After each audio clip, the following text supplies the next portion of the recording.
The Basque mythology. We are John, Gonçal, and Alan. And Boto Komari lives in the mountain, and she is a powerful woman.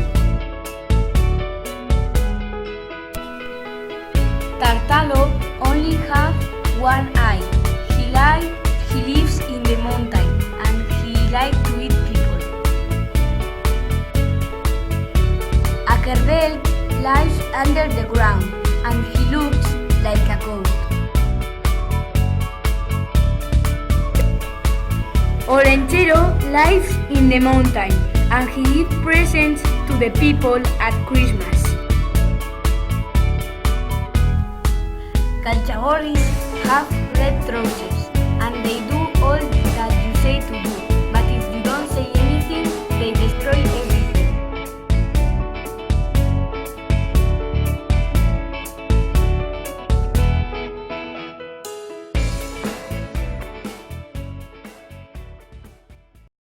Created using Powtoon.